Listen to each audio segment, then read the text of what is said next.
Every town, well, it has its ghosts. And Texarkana's ghost wore a mask. A town in fear, a killer in the dark, and a mystery that remains unsolved to this day. Today, tonight, this weekend, whenever we decide to do this and you listen to this, we're going to unravel the chilling true story of the Texarkana Moonlight Murders, a case that still haunts the Lone Star State. Today, this is the Your Town Podcast. It'd make a cool band name, wouldn't it? Mm-hmm. I don't know, obviously it's not a cool thing by any means, and, in the comment section will be like, oh, I can't believe you're making fun of this. We're not making fun of it, we're trying to put our twist on things, and by we, no, we're not French, but the voice you're hearing, it's me. It's Matt. Joining me as always is the one, the only Dun Queen, Meg. Hey. What's up, girl? Hey. It's actually nice out today. Don't jinx it. At the time of the recording, yes, it is beautiful up here, and it's in the 50s, and everybody else is like, 50s is beautiful. We can see the sun. The sun. It's a glorious thing. But until Wednesday. Yeah, then the snow is back in the next couple of days. But it is what it is, and all the frustrations of softball coaches and baseball coaches in the area. But that's a whole other thing. You guys don't really care. Probably not. Probably not. I'm just proud of myself for saying Texarkana potentially right. Is that how you'd say it? Yeah. Should we jump into it or do the intro? Let's do the intro today. Feel like doing the intro? Yeah. When? Right now.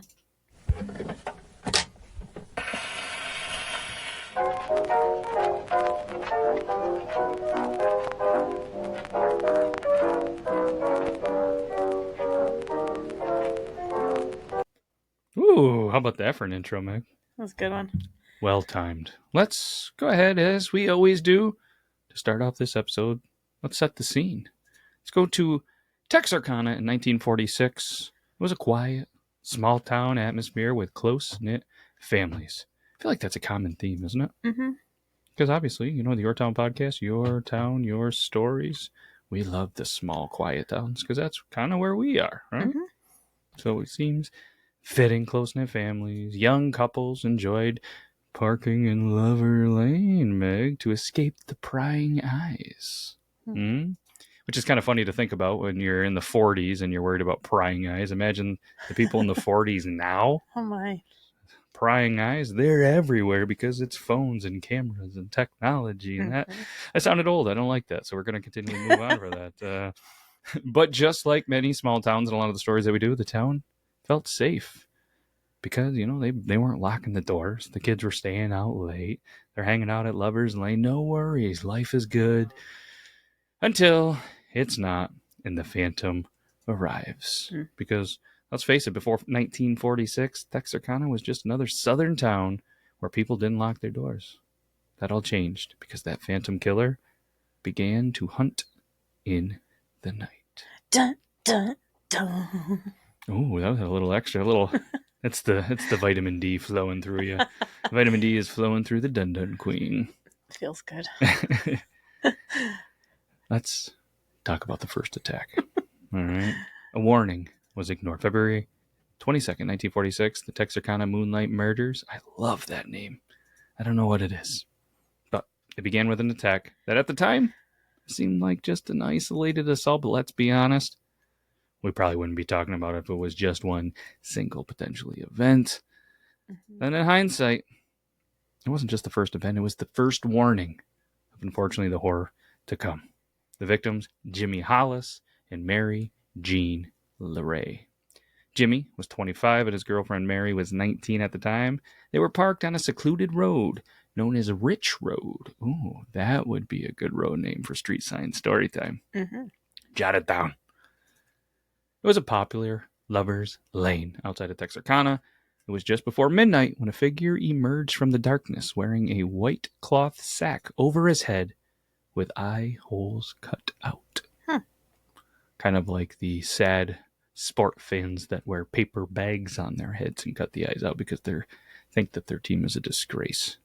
And this fella, also a disgrace. The masked man aimed a flashlight into the car and ordered Jimmy out. Said, "Get out of here. I don't want to kill you, y'all, fella. So do what I say.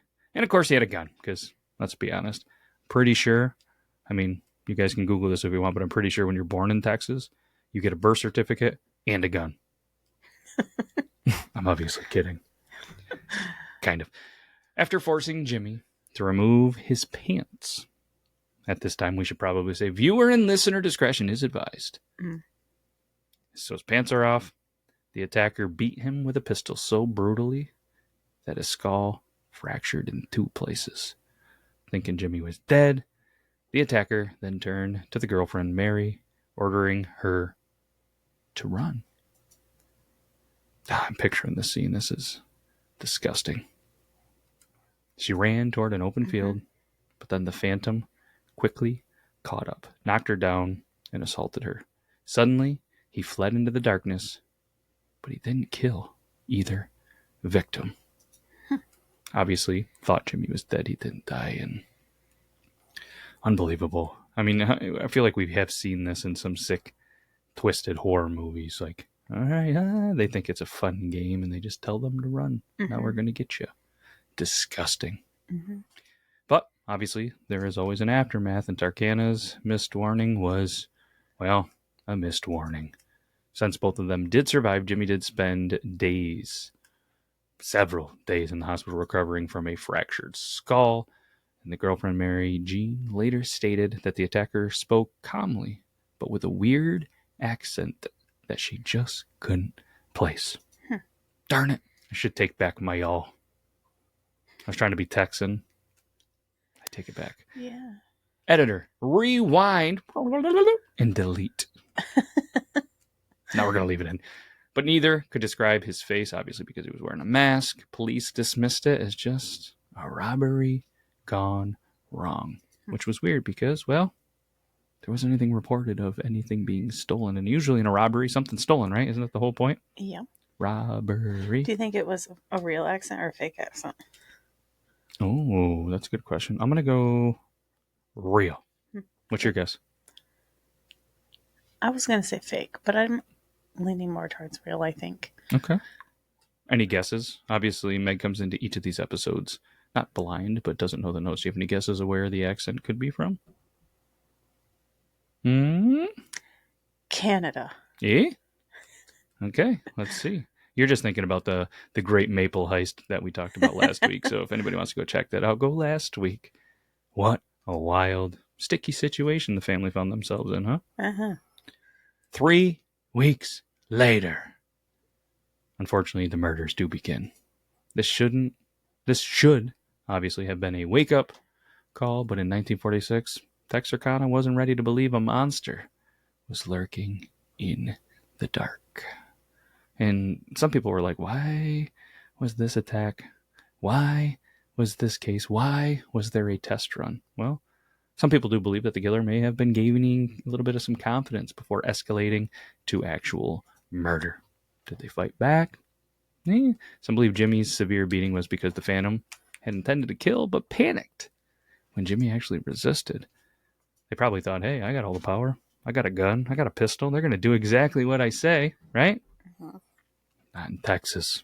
You don't know who you're messing with as a fellow Texan. All right. So, other people asked, and I'm sure you were probably thinking this, Meg, like, why did the Phantom killer let them live?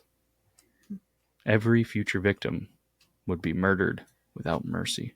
But for some reason, Jimmy and his girlfriend, Mary Jean, were lucky. But unfortunately, their survival did come at a price. They lived to tell the tale, but Texarkana was about to enter the darkest of days that this town has ever seen. So maybe this person wanted his story to be told. Just to enhance the fear a little bit? Yeah.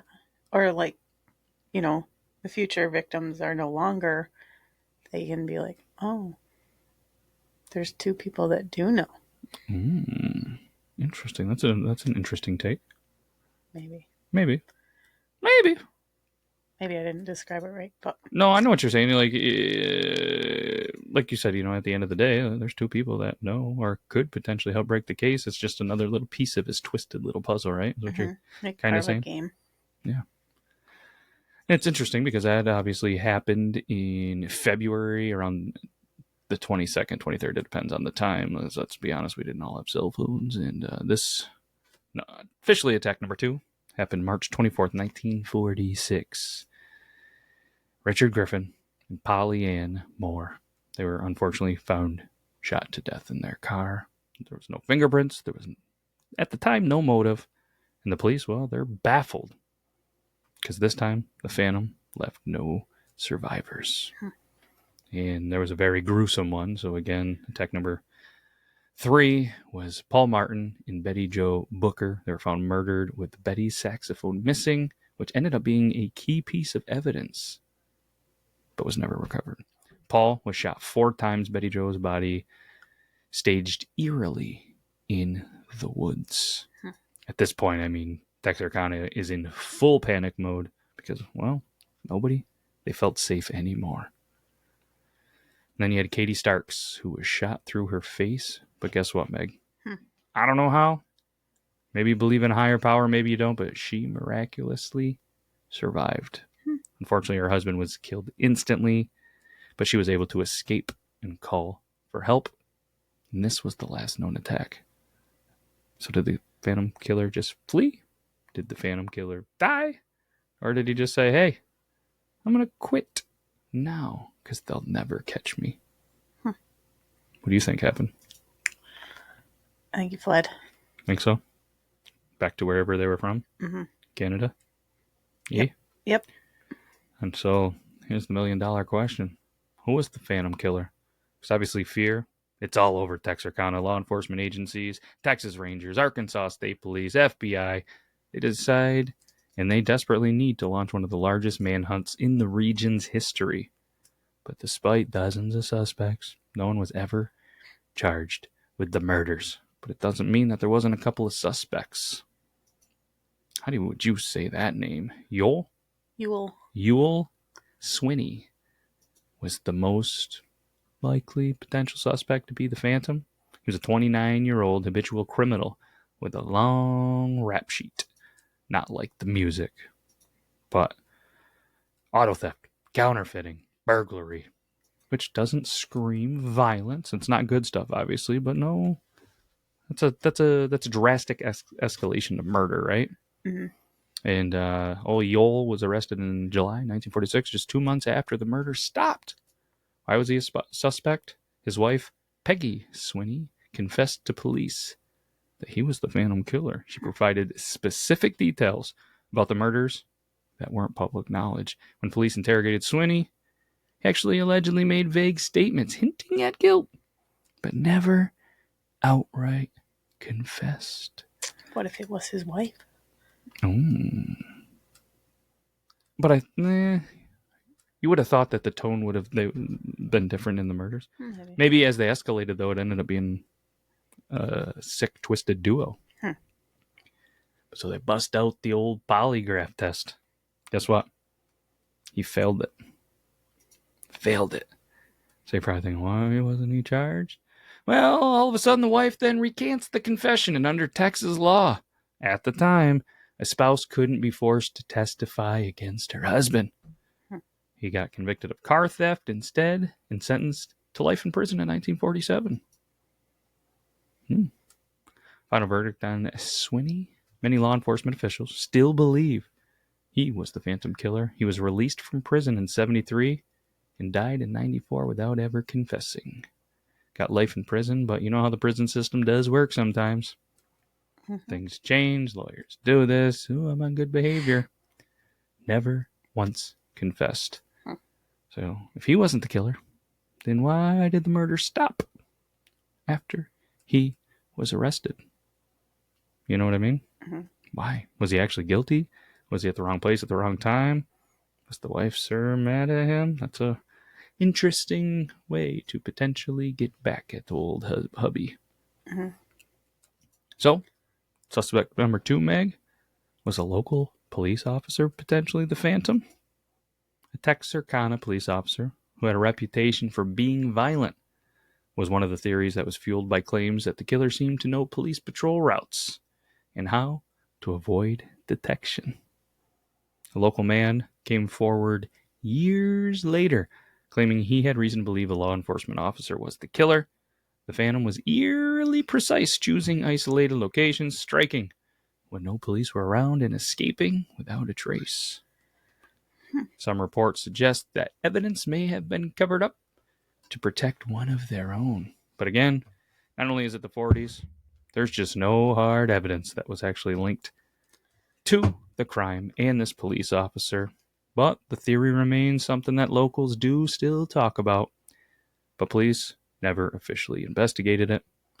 I mean, we're just kind of thinking like if the Phantom was a cop, that would explain how he was able to be one step ahead. But again, it's just a theory. Was it based on fear? Was there any truth behind it? Was it just locals just spreading gossip, talking? I mean, it's every once in a while in a local small town, there's a little truth to all of the little rumor mills, right? Mm-hmm. What do you think? Was it a cop? I don't know. I don't think so. I mean, you have to imagine if it's a cop down there, unless there's some kind of actor or very sick, twisted criminal mind, they're not going to be able to mix up that accent too much, right? Yeah, I don't know. I don't think I'm buying that one. All right. Well, how about this one? What about the unknown drifter theory? Some investigators believe the Phantom Killer wasn't a local at all, hence the accent. But a drifter, maybe a trucker, somebody who was just passing through, only to disappear after the last murder. Because let's be honest, it was a stretch of a couple of months, February to May-ish, you know? And then why could this be credible? Well, no known suspects lived near any of the crime scenes. Some witnesses reported seeing strange men hanging around Texarkana before the murders. Serial killers like Ted Bundy, Israel Keyes, and the Zodiac Killer followed a pattern of traveling long distances to kill and then just vanish. There was no DNA, fingerprints, or any, physical evidence at all was ever recovered, which is wild to me. But let's be honest, we're in the 40s. Tracking drifters was pretty much next to impossible, which is kind of hard to think with all the technology and stuff that we have today. But I mean, the 70s, 80s, a lot of the 90s, they couldn't really prove anything. And a lot of new findings in old cases are being found out because of the technology today, you know? So if the Phantom left Texarkana, he just may have continued killing somewhere else, which is scary to think about, isn't it? Mm-hmm. So it's like, what do you think? Did they move to another town? Was it a drifter? I'm thinking drifter. You think so? That's the one That's the one I'm leaning towards. The only thing I have with that is if it is a drifter, how do they know of these local places? Like, do they come in, get intel, and find, these secluded places that just happen to have people hanging around? Did they know it was a lover's lane? Part of me thinks it's somewhat local. I'm still going with small towns talk. True, but they like to chit chat. Yeah, but I mean, at some point, go to a diner. You sit down next to some locals. What do? You have a conversation. Yeah, but wouldn't you remember having a conversation about something like that to somebody you never met? There was talks of some strangers, but I don't know. And then there was a couple of other random theories that you potentially see around there. Was it a copycat theory? Was it more than one killer? Some believe the Phantom murders were committed by, more than one person instead of, just one serial killer. But then you got the Zodiac Killer in the 60s, which actually could have been inspired by the Phantom. They had similar choice of victims, parked couples, the use of disguises. Maybe the killer got older. I mean, the Zodiac Killer and some other ones, they admitted to a lot of things that weren't really them. Mm-hmm. Then there was a cover-up theory. Was it actually somebody they knew and they just covered up the case? Could have been pretty easy to cover up some cases in the 40s. Mm-hmm. Man. But law enforcement, at the end of the day, they kind of have to have a final word of the case because, it's unsolved still, and it's going to continually hunt them. There's no evidence. I don't think they're ever going to find the killer. I mean, like I said, not only collecting evidence in the 40s, storing evidence in the 40s, there has to be so many things that just could have gone wrong. And I think at this point, they just Oh, and they said they didn't really have any. They didn't really have any. So, Store. yeah, so they just kind of said, hey, it is what it is, unfortunately. Somebody just sucks for the families, the victims' families, not really any closure. Mm-hmm. Yikes. And it's always one of those things, you start looking at the places, and I'm sure when you Google Texarkana now, could be a very beautiful place. I don't know, never been, but you're going to see something like this that happened, Mm-hmm. Texarkana, they decided, hey, we're just going to embrace the mystery, screening the town that dreaded sundown every year on the anniversary of the murders. But the truth is, we'll never know who the Phantom Killer really was, I don't believe. One thing is certain, though, Texarkana never forgot. Mm-hmm. Let's wrap it up. What do you think? Who was it? Was the Phantom Killer? Was it old Swinney? Was it a rogue cop? Or did the killer vanish into the night and was a drifter? Still think Drifter. I'm going Swinney. Going Swinney. But all you Yorktownians, let us know in the comment if it's A, Swinney, B, rogue cop, or C, drifter, or D, other. And then explain the other, because it's unsolved. We'll never probably know, unfortunately. But this was good. Mm-hmm. This was good. Appreciate it. Interesting one, right? Mm-hmm.